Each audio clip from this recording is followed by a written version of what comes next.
Hello, Flat Earth researchers, debaters and debunkers from my back garden in Phuket in southern Thailand near the equator. It's March the 10th, 2023, and we can see here the moon rising pretty much directly in the east today, and it's a waning full moon. It was just a full moon a day or so ago, and this should be impossible.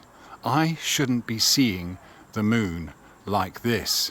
It's late in the evening, maybe somewhere towards midnight or about 10, 11 o'clock, I'm not too sure. But it's getting higher in the sky and the moon will go overhead tonight. But this should be impossible on this heliocentric globe model. And we can also think about what we should see and what we don't see during a new moon.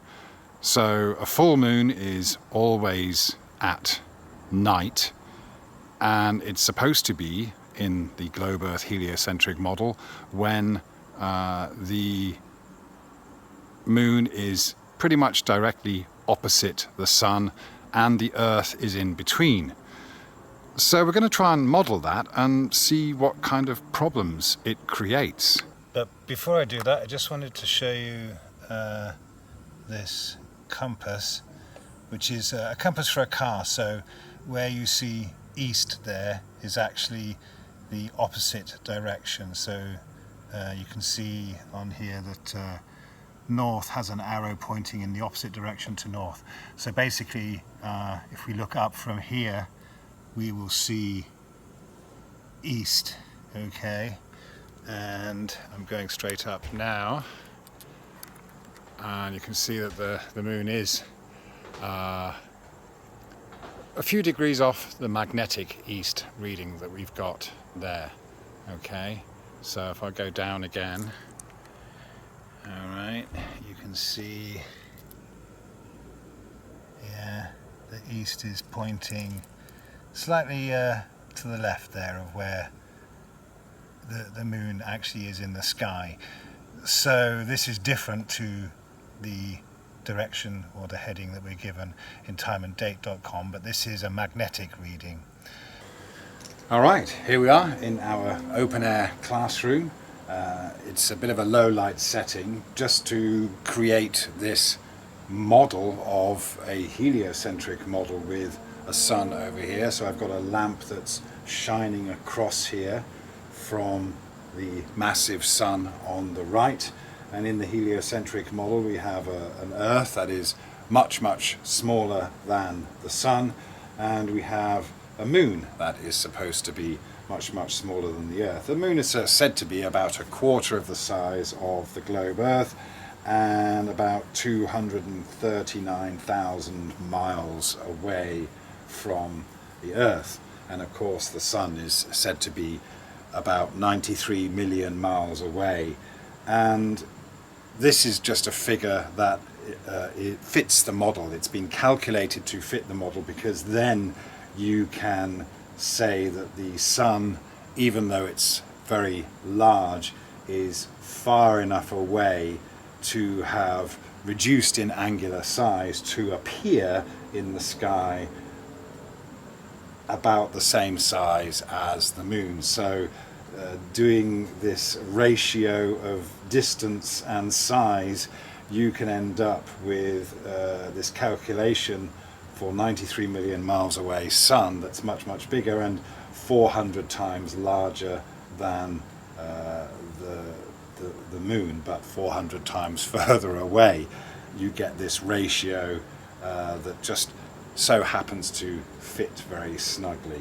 So I don't think the distance to the sun has ever been properly measured. How can you measure a light in the sky? But you can calculate how far away it should be given an assumed size to fit with the model, and in some ways fit with the reality that we see, especially when we see an eclipse where the sun and the moon appear to be pretty much the same size, and so of course the moon blocks out the sun.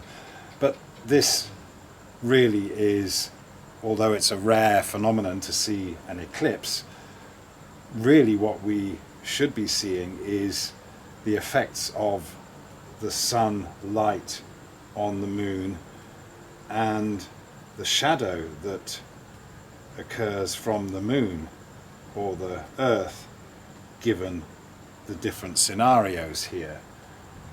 Because we are told that light travels in parallel lines, so regardless of the distance of the sun, it should still be pushing out rays of sun in these lines that come towards the earth. That's how it's always illustrated there, isn't it? So then what we should have is a shadow from the earth, and let's just assume that this shadow follows these laws that we've been told to adhere to, and that light travels in straight lines. So you're going to have a shadow that travels in a straight line, aren't you, if the earth is in line with the sun.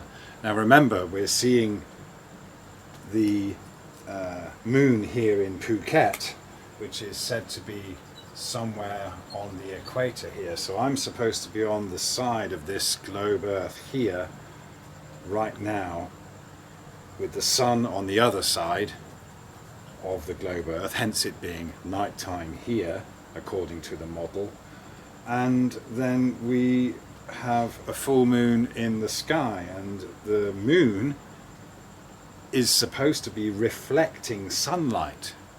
But how can the moon reflect sunlight if it's in the shadow of the globe earth? Yeah? This is a contradiction in the model when you just look at the model. Yeah? All this shade here should end up creating shade on the moon on the side that's facing us. We shouldn't have a full moon in the sky when I'm looking at the moon from Phuket and the sun is on the other side of the earth, because I'm supposed to be in shadow here, aren't I? Because it's night time. So that shadow from the earth should extend all the way out to the sky. Again, the moon is tonight on March the 10th coming overhead directly from east to west. So it is overhead for me, but this situation doesn't make sense whatsoever. Okay, so that's tonight, the full moon. Reality, the reality that we can see, doesn't fit with the model. Well, in diagrams of the model, that's how they'll show it, but they'll never show this shadow coming from the earth. Yeah? So in a new moon situation, we have a kind of reverse of the situation. We know that the moon will wane over the next couple of weeks until it's very close to the sun, so it's rising close to the sun. And a new moon is that period when you don't see the sun anymore, so the moon has waned all the way through this crescent phase until you don't see the moon anymore. So let's have a look at that situation where we've got what would be a moon in the sky in the daytime. So we have our light, okay, coming from the sun like this. What's it going to do to the moon? It's going to create a terminator and a shadow on the moon. So what we should see in the daytime, when the moon is above us, a new moon is above us, apparently it's still there. Apparently the moon is still in the sky, but it's in line with the sun. We're not seeing an eclipse. We don't see an eclipse. We don't see the moon come in front of the sun. But we also don't see a dark shadow of the backside of the moon in shadow in the daylight sky. We don't see this black circle going across the sky as we see a white circle going across the sky at night, when we should see this, shouldn't we? And another thing that should also happen is that, again, given the idea that light travels in parallel lines, therefore creating shadows in parallel lines, we should have the shadow of the moon projected onto the daylight side of the Earth as it travels across in front of the sun, between the sun and the moon. We do not see any moon shadow anywhere on the Earth, and we do not see a black circle in the sky in the daytime where the moon is supposed to be, right? And we can actually physically model this. Let's take this grungy old football. Okay, this can be our Earth, and we'll take this equally grungy kind of yellow ball here, and this can be our moon. Okay, nothing's to scale, but nothing ever is to scale, is it? So here we can clearly see, if we put our Earth here, all right, we've got this shadow. Now, of course, you know, the distance of the light is going to make a difference, but ultimately, once it gets far enough away, then we should just end up with parallel lines of shadow. But in this case, it's a bit extreme. Okay, I'm not going to rearrange everything right now, but you get the gist, right? So let's take this situation with a full moon, put the Earth here, and so we have the daylight side over here, the nighttime side over here. As you can see, the full moon isn't full because it's in shadow. If we're making a physical demonstration, we're modeling this now in 3D even, yeah? We're modeling this full moon scenario.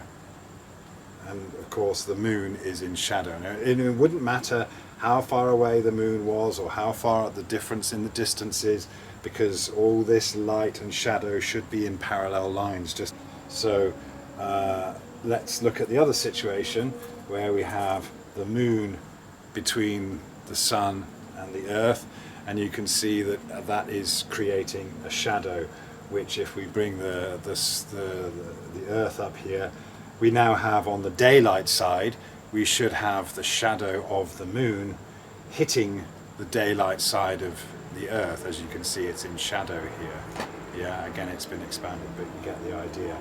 Yeah, so the thing is, you don't have a working model when you talk about the heliocentric model. Nothing about it actually works, and nothing about it actually reflects reality.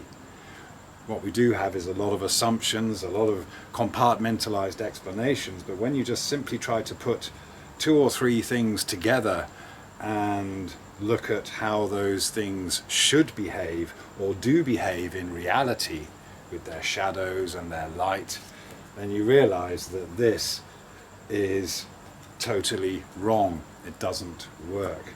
Okay, so you might well want to come up with explanations about degrees of difference of the sun, the moon and the Earth and what have you.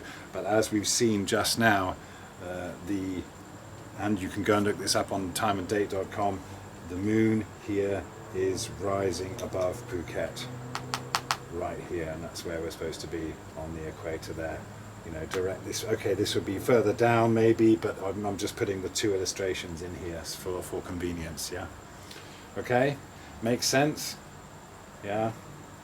This is totally wrong. Full moon tonight, but it should be in shadow. New moon, we should have a shadow of the moon in a couple of different situations that we can see in reality, but that doesn't happen in reality. I don't think anyone's ever taken a picture, or even whether it's with other kinds of, whether it's infrared or other wavelengths that you can use to, just as they say they do with these radio telescopes, why can't we have a picture of the moon when it's a new moon between the sun and the earth? Maybe it's because that's not what we are living in. This heliocentric solar system is just a concept that doesn't fit reality. Thank you very much.